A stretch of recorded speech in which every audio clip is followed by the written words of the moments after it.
2023년 첫 주간 잘 보내셨죠? 네, 여러분들 얼굴을 뵈니까 첫 주간부터 아주 환하고 힘차게 한 주를 시작하신 것 같습니다. 올 한 해 이제 남은 시간 아주 많이 있는데 여러분 남은 하루하루가 지난 한 주보다 더 복되고 충만하고 은혜가 되는 그런 은혜의 시간이 되기를 주의 이름으로 축복합니다. 논에 있는 벼, 여러분 벼는 무엇을 먹고 자랄까요? 농사 져보신 분들은 다 아시겠죠? 벼는 뭘 먹고 자라죠? 물. 벼가 잘 자라기 위해서 비료도 주는데 여러분 벼는 무슨 비료를 먹고 무럭무럭 자랄까요? 물도 있어야 되고 비료도 있어야 되겠지만 사실 제가 어릴 때 벼에게 가서 물어봤습니다. 너 뭘 먹고 자랄까? 농부의 발자국 소리를 듣고 자란답니다. 농부가 비바람이 치고 천둥 번개가 치는 그날에도 새벽이면 어김없이 저쪽에서 장화를 신고 저거 그 들려오는 소리를 듣고 벼가 자란답니다. 실제로 그렇진 않겠죠. 그러나 그만큼 농부의 손길이 발길이 벼가 자라는데 얼마나 중요한가 이것을 의미하는 겁니다. 물론 벼는 물이 있어야 되죠. 비료도 있어야 되고 해충도 쫓아줘야 됩니다. 그러나 농부의 발길이 없으면 아무리 물이 많아도 아무리 비료가 많아도 벼가 건강하게 자랄 수 없는 겁니다. 농부가 부지런히 성실하게 사랑으로 벼를 찾아와서 가꿔주고 키워주는 그때에 물도 필요한 것이고 비료도 필요한 것이기 때문에 그렇습니다. 여러분 저희들도 마찬가지지요. 저희들도 자라면서 또 생활하면서 이제 시작한 2023년도에 여러분 어떻게 성장하고 어떻게 지내시려고 하십니까? 돈도 있어야 되고 건강도 해야 되고 자식도 잘 키워야 되고 사업도 잘 해야 되고 공부도 열심히 해야 되겠지만 여러분 주님의 발자국 소리가 여러분들을 키울 줄로 믿습니다. 주님의 신발 소리, 주님의 따스한 손길이 여러분들을 만지시는 여러분들의 영혼을 붙드시는 하나님의 손길의 소리로 여러분들이 하루하루 자라고 성장하게 되는 것이죠. 신학자 에밀 브루너라는 신학자가 이런 말을 했습니다. 하나님의 말씀은 주님의 음성이다. 하나님의 말씀은 주님의 음성이다. My Master's Voice 이런 말을 했습니다.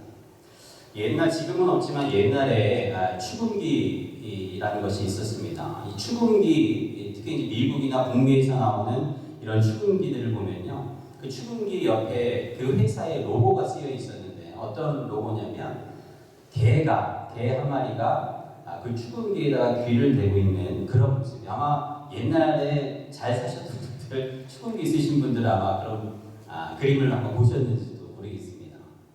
근데 원래 그 이유가 그냥 재미로 개가 추금기 소리를 듣는 걸 해놓은 것이 아니라 이유가 있다라고 하지요.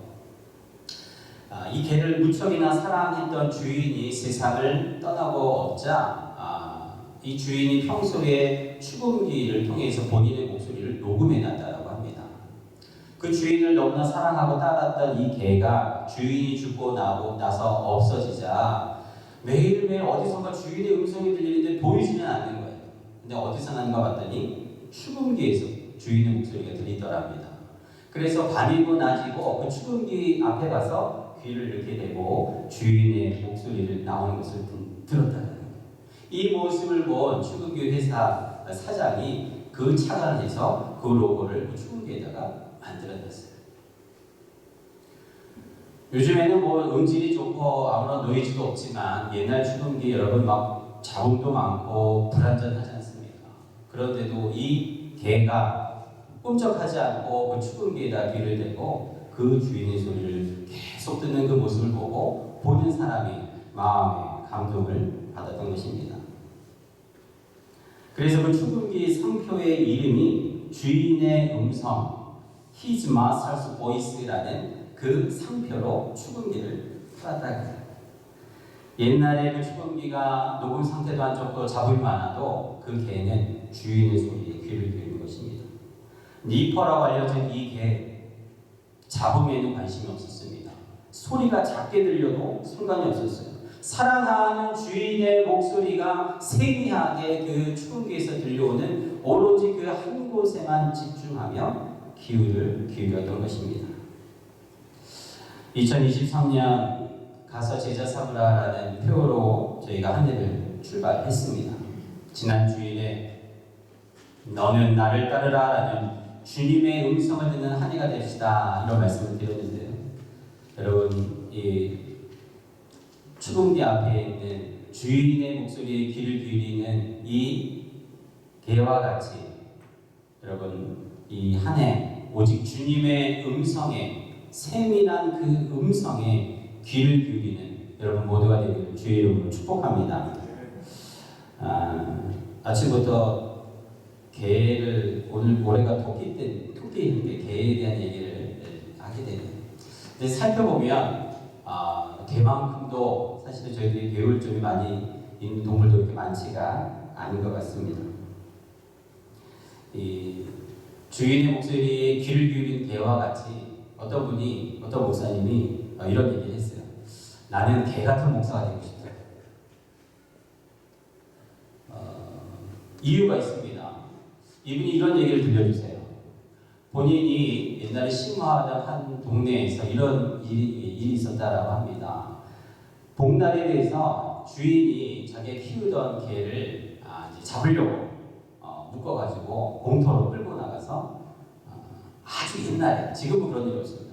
옛날 롱하고 개를 잡아다가 묶어서 막 내질을 하잖아요.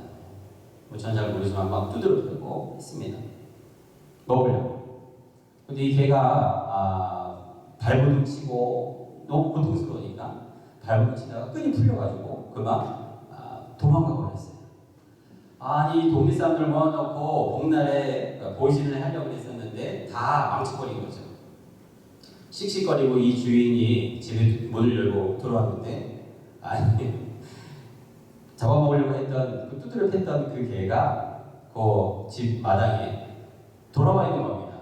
그것도 그냥 돌아와 있는 것이 아니라 꼬리를 살랑살랑거리고 머리를 살랑살랑거리고 조금 전만 해도 자기를 잡아먹으려 했던 주인이었는데도 불구하고 개가 모르고 그 주인 앞에 애교를 부리고 사랑을 표현하고 하는 그 모습을 보고 이 주인이 마음의 감동을 받아서 자기가 하려고 했던 행동을 배제하고 그 개를 무척 사랑하며 지낸다. 이 얘기를 목사님이 건너 들으신 거예요. 그리고 그날 아침부터 예배당에 가서 주님 전에 엎드려서 하나님께 기도합니다. 주님, 개 같은 목사가 되게 하옵소서. 저도 개 같은 목사가 되게 하여 주옵소서. 얼핏 들으면 이상하게 들리는 말의 표현이지만 사실 여러분 하나님 앞에 우리는 주님의 음성을 듣고 주님의 말씀을 따른다라고도 하지만 어쩔 때는 이 개만도 못한 우리의 믿음과 신앙의 삶을 살아갈 때가 많이 있습니다. 목사님 저도 이 에피소드를 보면서 하나님 앞에 나는 얼마나 충성스러운 주님의 종이었는가. 이렇게 자기를 죽이려고 하는 종 앞에서도 사랑을 표현하는 이 개가 있는데 하나님께서 바라는 것, 원하는 것, 내가 뜻하는 것이 이루어지지 않는다고 얼마나 많은 불만과 불평 가운데 살아왔는가 회개도 하게 되는 것입니다. 주님이 이 시대에 찾으시는 참 성도, 참 교회, 참 제자의 삶을 사는 성도들입니다. 참 제자의 교회가 가득한 곳입니다. 교회에 아무리 교인이 많아도 참 제자가 없다면 그 교회는 허울인 것이지요. 껍데기인 것입니다. 숫자가 많으면 많을수록 더 하나님 보시기에 개만도 못한 우리의 인생이 될 수 있다는 것을 생각을 해봅니다. 아르헨티나의 후안 카를로스 오르티지라는 유명한 목사님이 있습니다. 부에노스 아이레스의 믿음교회 페이스 타버너클이라는 교회를 사역하시면서 엄청나게 성장과 부흥을 한 유명한 목사님이죠. 이 목사님이 제자입니까? 라는 책에 이런 내용을 썼습니다. 본인이 그 교회에 부임을 했을 때 성도들이 약 180명 정도 있었다고 해요. 부임하자마자 교회 교육자들과 온 성도들이 일심단결해서 성도들을 600명으로 성장시킨 거예요. 부흥했습니다. 성장했습니다. 교회와 여기저기서 이 목사님이 아주 유명하게 됐죠. 3배나 많은 교세를 확장시켰기 때문에 그렇습니다. 그런데 어느 순간에 이 목사님이 뭔가 잘못됐다는 것을 깨닫기 시작합니다. 세밀한 주님의 음성이 들려왔습니다. 너는 기도하라. 이 목사님이 교회에 말씀드리고 2주간 조용히 기도하며 주님의 음성에 귀 기울이는 시간을 가졌어요. 그때 성령께서 이런 말씀을 하십니다. 너는 코카콜라 회사가 코카콜라를 파는 것과 같은 똑같은 방식으로 목회를 하는 거예요. 리더스 다이제스트 그 잡지사가 잡지를 파는 것처럼 목회를 합니다. 학교에서 배운 모든 기술 술술 쓰고 있는데 도대체 내가 하는 일과 사역 가운데 내 손길을 찾을 수 있는 곳이 있겠느냐? 너는 잘하고 있지 않다. 180명에서 600명으로 성장하고 부흥한 것처럼 보이지만 그것은 잘하고 성장한 것이 아니라 살찐 것이다. 교인 수가 늘어나고 많아지는 것이 주님 보시기에는 건강해진 게 아니라 살찐 것이다. 왜 예수님께서 그런 말씀을 하셨는가? 참된 제자의 수를 늘려가는 것보다 참 예수님의 제자로 만드는 것보다 상관없이 교인들이 가득한 그것에 대한 꿈만 꾸고 사역을 했기 때문에 주님이 그 말씀을 하신 것입니다. 진정한 제자는 예수님을 닮아가며 예수님이 원하시는 삶을 살아가는 것인데 성도들은 많아졌지만 그 교회에는 예수님이 바라는 것과는 정반대의 길을 걸었기 때문에 책망하신 것이죠. 참 제자의 길 무엇일까요? 오늘은 이 본문의 말씀을 통해서 지난주에 이어서 참 제자의 길 한 가지 말씀드리려고 합니다. 그것은 바로 순종하는 제자입니다. 예수님은 부르심에 응답한 제자들에게 오늘 말씀에 보면요 이렇게 말씀하십니다. 19절에요. 너희는 가서 모든 민족을 제자로 삼아 아버지와 아들과 성령의 이름으로 세례를 베풀어라. 여기 여러분 동사에 동그라미를 쳐보십시오. 가서 삼아 세례를 베풀라. 예수님이 제자를 부르시고 나서 동사 가라, 삼으라, 베풀라 명령하신 거예요. 예수님의 명령이 떨어지면 그 명령에 순종해야 비로소 제자의 삶이 시작하는 것입니다. 먼저 가야 하지요. 가지 않고 어떻게 제자를 삼겠습니까? 어떻게 세례를 주겠습니까? 그러나 저희들은 예수님 앞에 나오고 나서도 우리 지난주에 16절의 말씀과 같이 아직도 우리는 의심하는 제자의 삶을 살고 있을 때가 많다. 2023년도는 여러분 2022년보다 저와 여러분의 신앙이 성장하는 해가 되기를 축복합니다.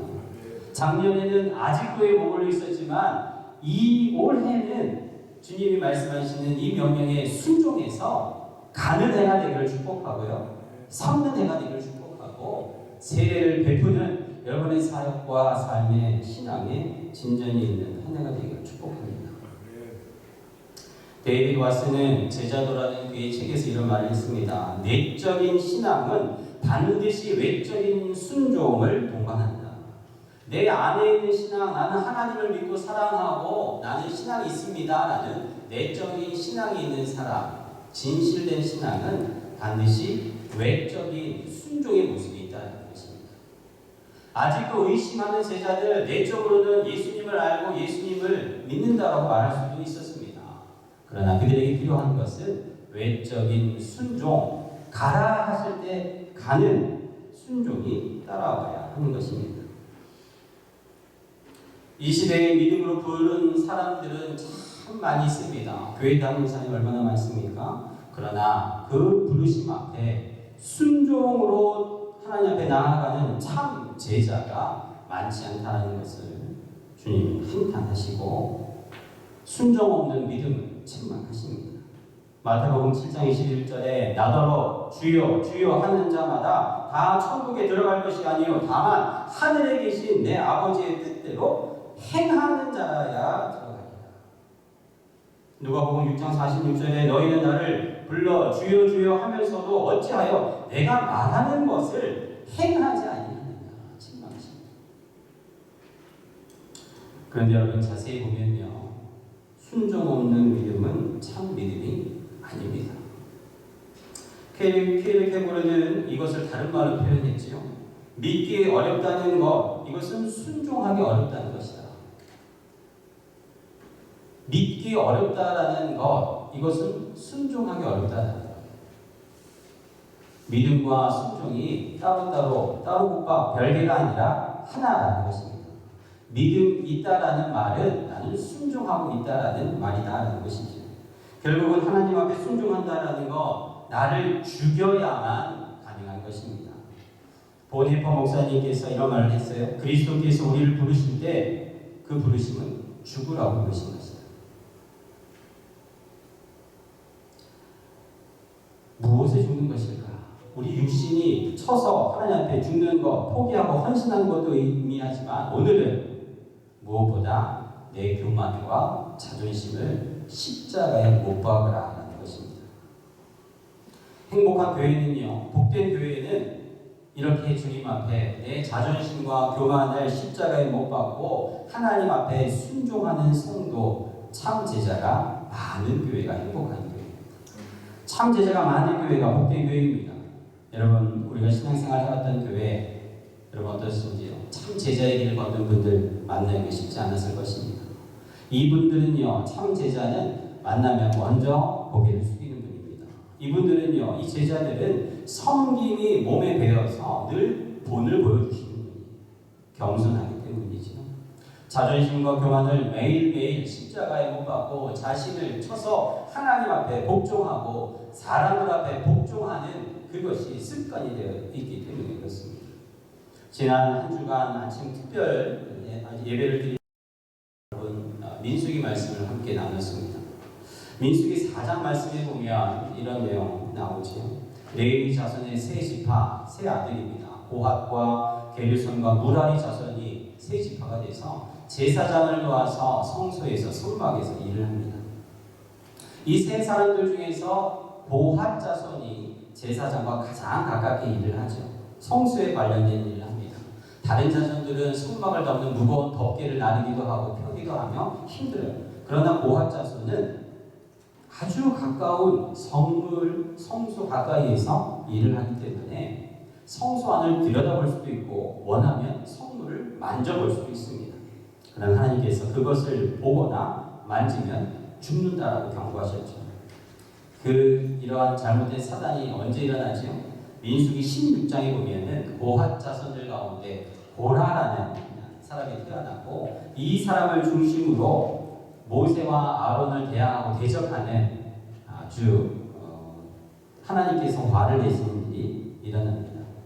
고라와 그와 함께했던 자들이 뭐라고 얘기합니까? 모세와 아론을 향해서 당신만 하나님의 말씀을 듣느냐? 나도 그리고 나와 함께한 이 사람들도 하나님의 말씀을 들을 수 있다. 예언합니다. 하나님의 불같은 심판이 임하게 되고 땅이 갈라지고 모두 다 망하게 되죠. 여러분, 이 고라와 그들과 함께했던 자들 안에 무엇이 있었을까요? 민수기에 있는 말씀을 자세히 보면요, 모세와 아론은 문제와 어려움이 일어날 때마다 엎드리는 모습을 볼 수가 있습니다. 민수기 16장 3절 4절 말씀입니다. 그들이 모여서 모세와 아론을 거슬려 그들에게 이르되 너희가 분수에 지나도다. 회중이 다 각각 거룩하고 여호와께서도 그들 중에 계시거늘 너희가 어찌하여 여호와의 총회 위에 스스로 높이느냐. 고라와 모세를 향해서 대항하는 말이에요. 너만 거룩한 게 아니라 여기 있는 모든 사람이 다 거룩한데 왜 너만 하나님이 지도자가 너 하나님 말씀을 듣는다라고 하느냐 이렇게 얘기합니다. 근데 4절에요. 모세의 반응이 너무너무 대비되는 모습을 보입니다. 4절 말씀이 이렇게 써 있습니다. 모세가 듣고 엎드렸다가, 긴 말씀도 아니고 이 짧은 말씀에 모세의 모습과 고라의 모습이 대비되는 것입니다. 고라와 그 패당들은 엎드릴 줄 몰랐습니다. 숙일 줄 몰랐습니다. 자신의 교만과 자존심을 내려놓을 수가 없었어요. 겸손이 무엇인지 몰랐습니다. 제사장과 가깝다라는 그 이유 하나만으로 제사장보다 더 뛰어난 하나님의 종이 될 수 있다고 착각한 것이죠.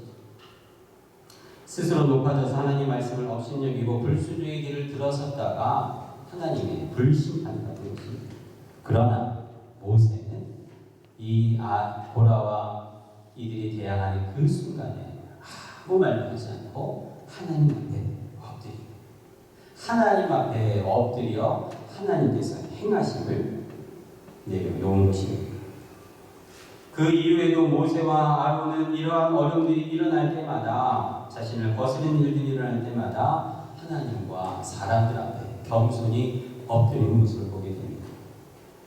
참 제자 순종의 첫 걸음은 바로 겸손입니다. 예수님과 같이 겸손한 마음을 배우고 행동을 배워서 스스로 낮아지고 섬김의 삶을 살아갈 때 비로소 순종이 시작되는 것이죠.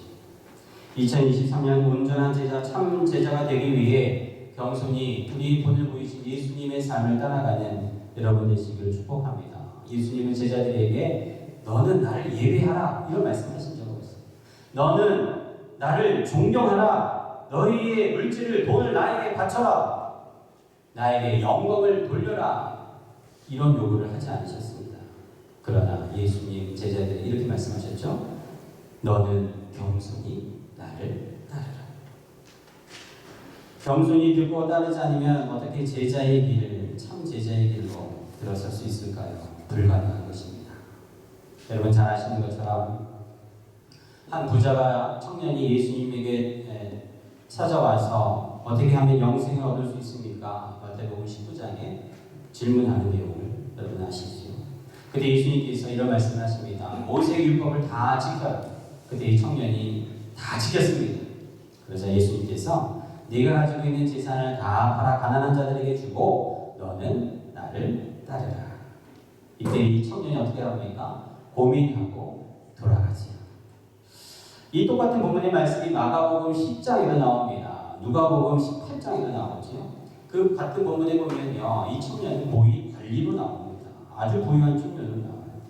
사람들에게 덕망받는 청년입니다. 젊은이입니다. 하지만 이 부자 청년은 재물을 인하여 겸손히 들어갈 공간이 없었던 것입니다. 겸손히 주님의 음성을 듣고 나를 따르라 이 말씀을 듣고 순종할 수 없었던 것입니다. 큰 기회를 놓친 거죠. 아무리 부유해도 여러분 죽으면 끝입니다. 그러나 주님의 제자는 어떻습니까? 이 땅에서도 저 천국에서도 영원히 빛나는 삶을 하나님이 보장하는 것인데 이 청년은 그것을 깨닫지 못한 것이죠. 사실 청년은 예수님을 따를 수는 있었습니다. 그러나 앞서서 말씀하신 가진 재물을 가난한 자들에게 나눠주라는 그 말씀은 순종할 수가 없었던 거예요. 왜 그랬을까요? 사실 예수님은요, 재물을 팔아 가난한 자에게 주라라는 것은 내 마음에서 재물을 비우라라는 명령이십니다. 내 마음을 채우고 있는 것을 비우고 나를 따르라 말씀하십니다. 그것이 무엇이든 내 마음에 자리하고 있어서 겸손히 들어설 곳이 없다면 무엇이든 그것을 버리고 팔고 나눠주고 비워서 그곳에 반드시 겸손히 있게 하라 하신 예수님의 말씀인 것입니다. 아무리 큰 부자라도 그 마음이 겸손해서 예수님의 말씀을 듣고 따른다면 참 제자의 길을 걷는 것입니다. 부자가 가난한 것이 중요한 것이 아닙니다. 건강과 질병이 중요한 것이 아니라 그 마음에 가난한 마음이 있는가, 겸손히 들어설 비는 곳이 있는가를 예수님이 청년에게 물으신 것입니다. 겸손한 마음이 있어야 해요. 그 자리에 돈이 들어있고 욕심이 들어있고 시기와 우상이 그곳에 차지하고 있다면 교만이 자리하고 있는 것입니다. 이제 내일이면 아이들이 이제 개학을 하지요. 우리 아이들이 겨울방학을 지나고 학교를 다가올 때가 되니까 매일 늦잠 자다가 하루는 저에게 이렇게 질문합니다. 아빠, 학교에 가기 싫어요. 왜 학교에 가기 싫어? 캐나다에서 너무 쓸데없는 걸 가르친다. 외워도 다 잊어버릴 것들, 히스토리, 마스는 뭐 좀 계산할 때 필요할 때 괜찮은데 프렌치를 가르치고 너 싫다는 거예요. 제가 그래서 아이들에게 이렇게 얘기했습니다. 그래, 아빠도 학교 다닐 때 학교 가기 싫었어. 근데 학교는 다니고 나서 보니까 지식을 배우고 익히는 것도 있지만 학교 자체를 다니는 것이 굉장한 공부가 되는 것 같아요. 정해진 시간에 가고 거기 정해진 규칙을 지키고 선생님 말씀을 경청하고 집에 오는 것, 이것을 디서플린이라고 하는 거예요. 디서플린. 배우는 것이 쓸데없는 것처럼 보이지만 성실히 학교 생활을 하는 것, 학교 삶을 따라가는, 학생의 삶을 따라가는 것, 이것이 바로 너의 삶을 어릴 때부터 디서플린하는 것이랍니다. 학교와 선생님의 규칙을 시간을 따르다 보면 어느새 졸업하게 되고 마침내 사회에 필요한 사람이 되는 거지. 캐나다에서는 고등학교 졸업이 참 중요하잖아요. 한국에서는 뭐 검정고시나 다른 방법들도 있지만 이곳에서는 그 과정 자체를 중요하게 여기는 것입니다. 참 제자는 바로 디서플린을 통해서 디사이플, 제자가 되는 것이기 때문에 그렇습니다. 교회도 마찬가지지요. 여러분 얼마나 많은 설교를 듣고 성경 공부를 하셨고 성경을 읽고 암송하고 평생을 교회에서 사셨습니까? 매년 성경 공부하고 또 암송하고 통독한다고 합니다. 이제 좀 졸업을 하고 편안하게 신앙생활을 하고 그냥 예배만 참석하고 싶을 수도 있죠. 은퇴의 신앙의 길을 걷고 싶어 할 때도 있습니다. 하지만 주님은 겸손한 제자의 삶을 원하십니다. 나이와 직분에 상관없이 예수님을 따르는 삶에 순종하기를 원하시는 것입니다. 그러한 삶이 주님 보시기 얼마나 멋진 제자의 삶일까요? 나이가 많다고 배운 게 많다고 가진 게 많다고 목에 힘이 들어가지 아니하는 익은 벼마냥 숙이고 엎드리는 모세와 같은 참 제자의 삶을 살아가는 예수님의 삶을 살아가는 저와 여러분이 되기를 축복합니다. 개를 들고 산책을 나가는 사람들을 종종 보면요, 저 개가 성숙한 개인지 교만한 개인지 금방 구별이 되죠. 겸손하고 성숙한 개, 훈련이 잘 된 개는 디서플린에 있는 개들은요 주인을 따라갑니다. 주인이 멈추면 같이 멈추죠. 근데 디서플린이 안 된 개는 어떻습니까? 사방팔방 걷잡을 수가 없고 지나가는 사람들이 달려들고 난리. 마음의 중심에 무게가 있는 성도들 제자는 겸손합니다. 좌로나 우로나 치우치지 아니하고 예수님께서 나에게 주신 말씀을 붙들고 중심을 붙들고 거기에 꽁꽁 자신의 삶을 묶어 제자의 삶을 살아갑니다. 겸손히 예수님의 모습에 순종하고 따라가는 것이 사랑하는 여러분, 이 순종의 삶이야말로 참 제자의 삶이야말로 삶을 단순하게 만들 뿐만 아니라 여러분들이 그렇게 힘들고 무서워하는 스트레스로부터 해방시켜주는 거예요. 예수님께서 나를 따르라 이 말씀을 듣고 단순히 순종하며 따라가면 여러분 스트레스로부터 모든 복잡한 것으로부터 단순하고 건강한 삶을 살아가는 참 제자가 되는 것입니다. 마지막 존 파이퍼 목사님의 일화만 소개하고 말씀을 정리하려고 합니다. 여러분 예수님 제자의 삶, 순종의 삶, 고달프지 않을까, 귀찮지 않을까, 힘들지 않을까, 이제는 몸도 힘들고 마음도 지쳤는데 좀 편하게 살고 싶다. 여러분 존 파이퍼 목사님이 이런 이야기를 하는 걸 제가 보고 여러분들에게 소개하려고 합니다.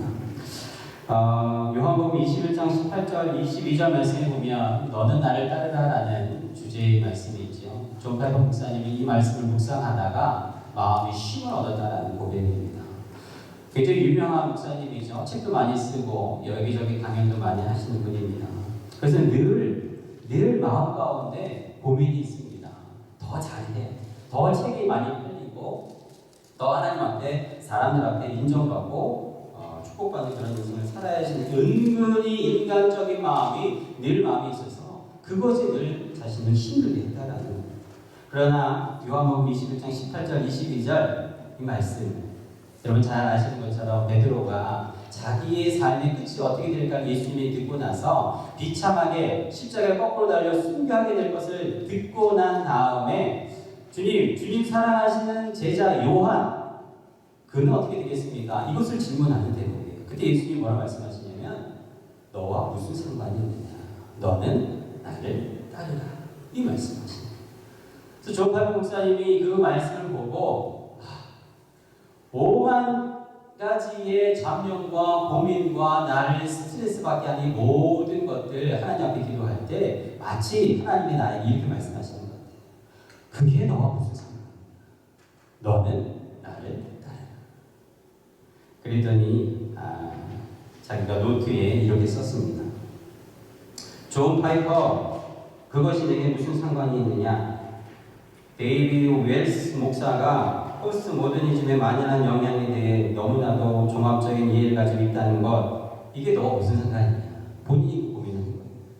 보디 마우컨 목사가 원고도 없이 복음을 그렇게 능력 있게 전하는 것이 내게 무슨 상관이 있느냐? 너는 나를 따르라.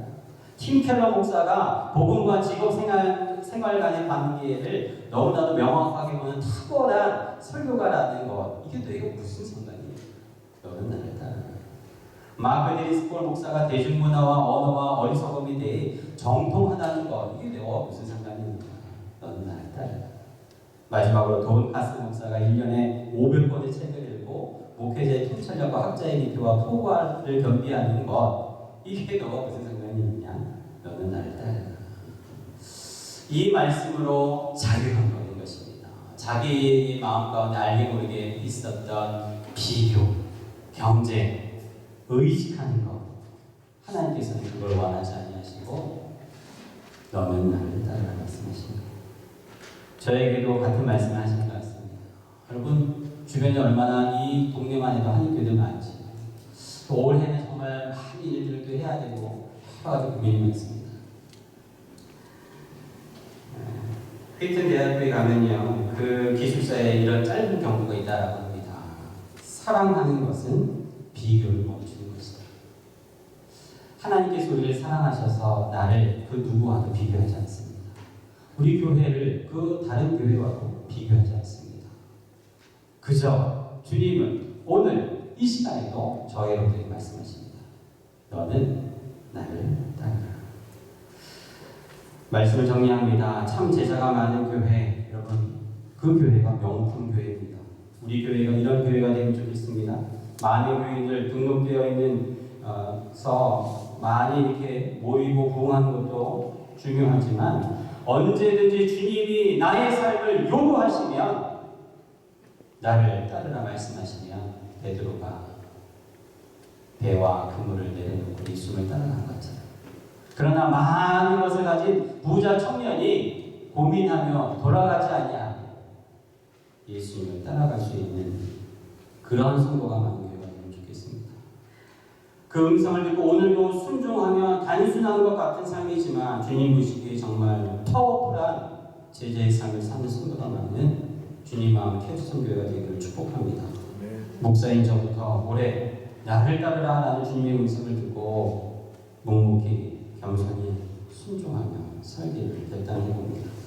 여기 계신 모든 성도님들 혼란스럽고 온갖 잡음이 가득한 이 세상 속에서도 주님의 음성에만 귀를 기울이시고 그 음성에 겸손히 반응하여 순종하며 나아가는 복된 2023년 모두가 되기를 주님의 이름으로 축복합니다.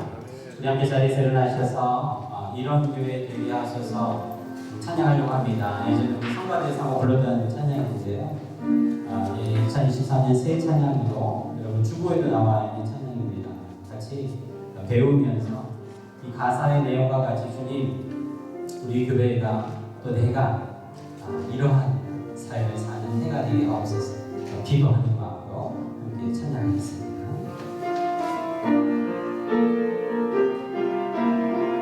성가대가 좀 크게 해주세요. 진정한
내가 참 제자가 되기를 원합니다.